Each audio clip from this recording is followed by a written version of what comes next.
Bitcoin crypto morning tea. Hey. Good morning, everybody. My name's pianomattyb. That is Scaramucci's, and this is your morning TA. A brief glimpse into the crypto markets, where the sun's shining, where the wind's blowing. All the humble opinion of this piano. Zamboni bringing the data. The FOMO index has remained at 29, locked in a state of fear. Bitcoin dominance is 39.6%. 24-hour volume is 31 billion. And the overall market cap is 817 billion.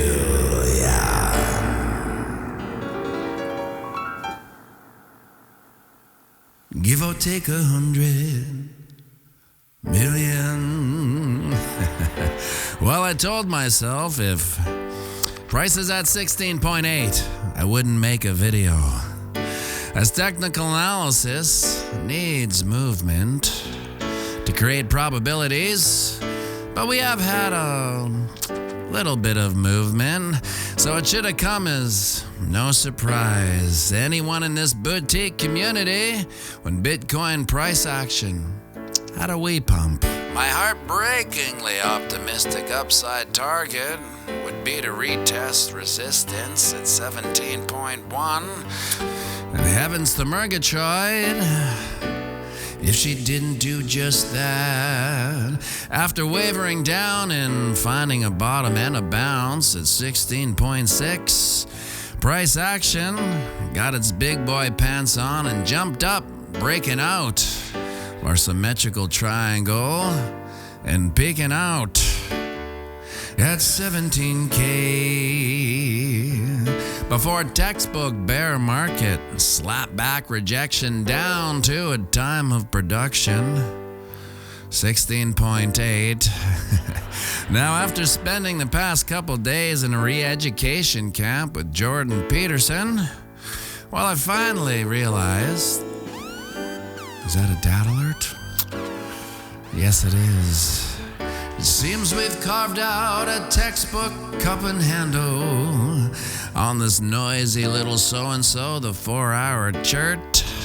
And the price probability of this pattern is, and sing it with me now, oh, you take the pull, you slide it all, the breakout point, and then we're all at 17.5-ish. And it might not be something, but she's what? That's right.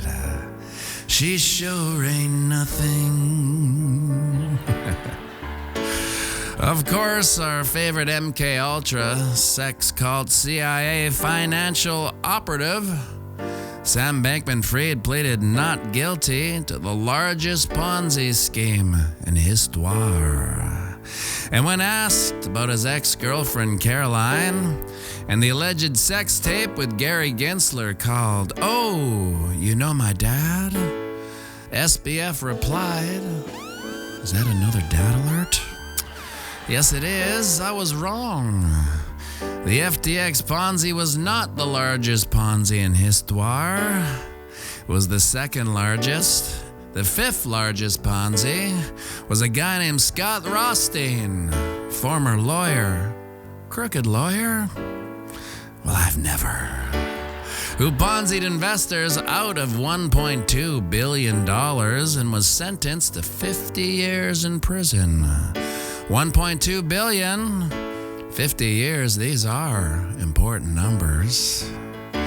The fourth largest Ponzi was by a guy named Tommy Petters, who in 2010 Ponzi'd investors out of $2.1 billion and was sentenced to 50 years in prison. Now, coming in right under SBF is Alan Stanford, the former CEO of Stanford Financial Group, who Ponzi'd his investors out of $7.2 billion and was sentenced to 110 years. And then, of course, we have SBF, whose alleged Ponzi is up at about 10 billion. But that number is still up in the air and probably a lot higher. But being an MK Ultra financial operative, he'll be found not guilty or dead. So either way, he won't see any jail time. So just try to accept that horrible piece of speculation.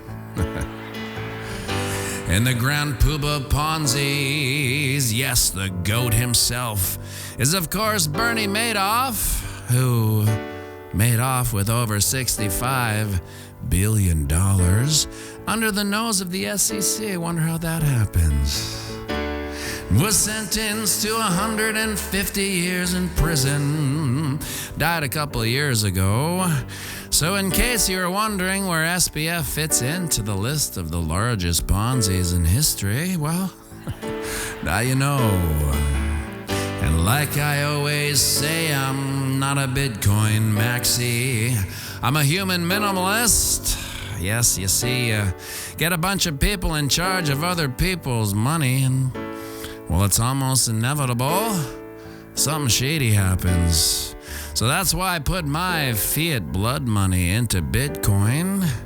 And now think if everyone who's currently letting humans manage their wealth, if they were suddenly to see the Bitcoin light, imagine what the price would be.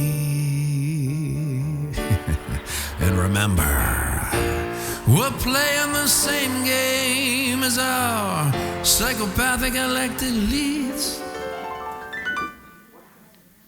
That's right, it's the long game. So zoom out and have a fantastic day. And sing it with me now. I'll run the banks of boom to spang, Bitcoin, crypto, morning tea.